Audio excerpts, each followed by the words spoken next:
बिस्मिल्लाहिर्रहमानिर्रहीम अस्सलामुअलैकुम और मैं हूं आपकी मेजबान सुंबल सिया। नजर डालते हैं अब तक की अहम तरीन खबरों पर। मैं हूं नदीम सिद्दीकी मेट्रो 7 पाकिस्तान के साथ इस वक्त मौजूद में केडीए सिविक सेंटर में और केडीए सिविक सेंटर में एम्प्लॉयज़ सीबीए एम्प्लॉयज़ यूनियन के दफ्तर में जहां पर इस वक्त मेरे साथ मौजूद है अब्दुल मारूफ साहब सदर हैं सीबीए एम्प्लॉयज़ यूनियन के, उनके साथ जनरल सेक्रेटरी भी मौजूद हैं और दीगर अहदेदारान भी इनके साथ इस वक्त मौजूद हैं और इनसे मौक़िफ़ जानेंगे कि यकीनन यहाँ पर जो केडीए में बड़ी उम्मीद की जा रही थी कि सीबीए के आने के बाद केडीए में सिविक सेंटर में चार चांद लग जाएंगे और मुलाजमीन को तनख्वाह और पेंशन और दीगर चीज़ें जो है बर वक्त मिलेंगी। इसी हवाले से अब्दुल मारूफ साहब से मालूम करेंगे कि अब तक जो है मुलाजमीन अपनी तनख्वाहों से महरूम हैं, क्या वजूहात है, क्या इंप्लीमेंट कराने जा रहे हैं और इसके साथ साथ मजीद ग्रांट्स और दीगर चीज़ों के बारे में क्या कहेंगे। औज़ुबिल्लाहिमिनश्शैतानिर्रजीम बिस्मिल्लाहिर्रहमानिर्रहीम। सबसे पहले तो आप सीबी ऑफिस में M7 को मुबारकबाद पेश करते हैं। अर्ज़ ये है कि 1 ग्रेड से 15 ग्रेड की तनख्वाह जो है वो हो चुकी है। सिर्फ जो हमारी लाइब्रेरीज़ है माह मार्च की अफसरानों की और 16 से अब की पेंशन, लेकिन हुकूमत सिंध से जो ग्रांट हमारे पास आ रही है वो 40 करोड़ की आती है, लेकिन हमारा इनपुट है वो तकरीबन 48 करोड़ का है। फिर भी 8 करोड़ का हम पे शॉर्टफॉल है। और दूसरे मज़ीद जो लोगों के सीपी फंड है होते हैं जो कि हर महीना उनसे कटौती होती है, तो किसी की बेटी की शादी है तो वो अपना फ़ंड हर माह कटवाते हैं, तो इस सिलसिले में उनको भी देना होता है। तो तकरीबन हर माह जो ये लोग देते हैं वो करोड़ों रुपए की फ़ंड देते हैं। तो लिहाजा अफसरानों का की तनख्वाह रह गई है, इंशाल्लाह ग्रांट आ चुकी है। कल अफसरानों की 16 से अबब की तनख्वाह हो जाएगी और 16 से अबब की पेंशन भी हो जाएगी। पेंशन जो है वो 14 करोड़ की है अफसरानों की, और जो है सैलरी जो है 11 करोड़ की। अच्छा अब्दुल मारूफ साहब, अब सवाल ये भी है यकीनन कब तक आप सिंध गवर्नमेंट की तरफ देखते रहेंगे, कब तक उनकी तरफ हाथ फैलाते रहेंगे, कब अपने पैरों पर खड़े होंगे आप। बड़ा अच्छा सवाल है आपका ये। बिल्कुल हम सिंध गवर्नमेंट की तरफ नहीं देख रहे हैं, सिंध गवर्नमेंट हमारे तरफ देख रही है। हमारा सवाल सिंध गवर्नमेंट से ये है कि इदारा तरक्यात कराची 2016 एक्ट में पास हुआ था, उसमें ये बात क्लियर लिखी हुई है कि इदारे तरक्यात कराची को 2002 की पोजीशन में बहाल कर दिया जाए। तो मेरा सवाल हुकूमत सिंध से है कि क्या उन्होंने केडीए को 2002 की पोजीशन में बहाल किया? अगर 2002 की पोजीशन में बहाल करते तो एलडी हमारा होता, एमडी हमारा होता, एसबी हमारा होता। आपने तो हमारी शाखें काट दी हैं और अब हमें ग्रांट देते नहीं चाहिए। हमें ये ग्रांट, हमारे इदारे हमें वापस कर दो।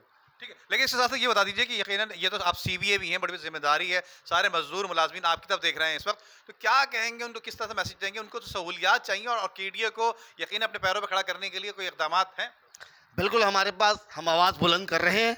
हम इंतज़ामिया से भी और जो है हुकूमत सिंध से भी हम कानूनी और आइनी रास्ता इख्तियार कर रहे हैं।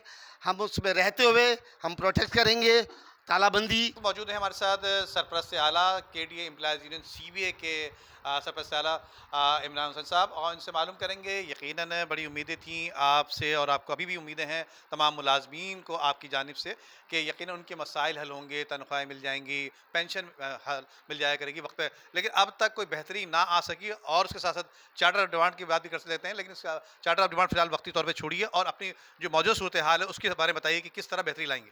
बिस्मिल्लाहिर्रहमानिर्रहीम। नदीम भाई, जैसा कि आपने कहा कि मुलाजमीन को एम्प्लॉइज़ यूनियन सीबीए मुत्तहिदा कौम पाकिस्तान से उम्मीदें थीं, तो अल्हम्दुलिल्लाह सुम्मा अल्हम्दुलिल्लाह एम्प्लॉइज़ यूनियन सीबीए उन उम्मीदों पर पूरा उतर रही है। हम मुस्तकिल वर्क कर रहे हैं। जैसे कि सिक्योरिटी मुलाजमीन को कभी स्पेशल अलाउंस नहीं मिलता था, जो अपनी जानों को हथेली पे रख कर इस बिल्डिंग की सिक्योरिटी करते हैं, हमने उनका अलाउंस पास कराया। इसी तरह स्टेट इन्फोर्समेंट में वो मुलाजमीन जो कि नाजायज़ तजावज़ात के ख़िलाफ़ ऑपरेशन करते हैं और उसमें फिर उनकी जानें भी जाती हैं, हमने उनका भी स्पेशल अलाउंस कराया। इसी तरह अभी क्लास 4 के जितने मुलाजमीन थे उनकी वर्दियों का बिल जो 16 साल से उनको नहीं मिला, लीव लीज का, वो बिल हमने अभी कराया है। और उसके अलावा लीव इंगेजमेंट में हमारा काम चल रहा है, मुलाजमीन को जल्द तोहफ़ा देंगे। अब रह गई तनख्वाहों की बर वक्त अदायगी। देखिए नदीम भाई, तनख्वाहों की बर वक्त अदायगी डायरेक्ट टच होती है ग्रांट के चेक से। केडीए की रिकवरी इतनी नहीं है कि केडीए तमाम मुलाजमीन को अपनी रिकवरी से तनख्वाहों की अदायगी कर सके। ग्रांट पहले हमारी 28 करोड़ थी, अब समथिंग 40 करोड़ है। उसका जो पीरियड, जो आने में ताख़ीर का वक्त है, उसकी वजह से प्रॉब्लम क्रिएट होती है। अगर फिर गवर्नमेंट उसको बर वक्त ग्रांट को डाइवर्ट कर दे तो तनख्वाहें वक्त पे अदा होंगी।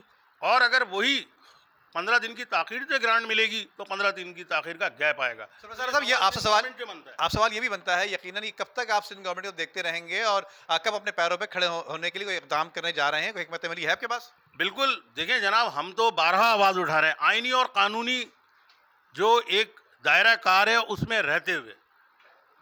यही हमारी क़यादत का हमसे सवाल भी है और यही क़यादत की हिदायत भी है कि इस हिदायत पे अमल करना है कि आइनी और कानूनी रास्ता इख्तियार करना है।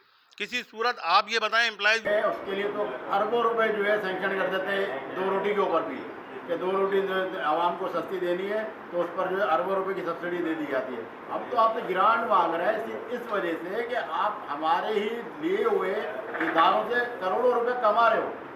SBCA हमारा है, मास्टर प्लान हमारा है, उनसे आप करोड़ों अरबों रुपए कमा चुके हो और हमें दे क्या रहे हो आप? तो हमारी आपसे अर्ज है, सिंध गवर्नमेंट से ये अर्ज है कि हमारे 3 अरब की जो ग्रांट आपने मंजूर की, निगरान गवर्नमेंट ने मंजूर की थी, उसको फ़ौरन जो है मंजूर किया जाए ताकि हमारे जो वाजिबात लोगों के पेंशनरों के देने हैं वो हम अदा कर सकें।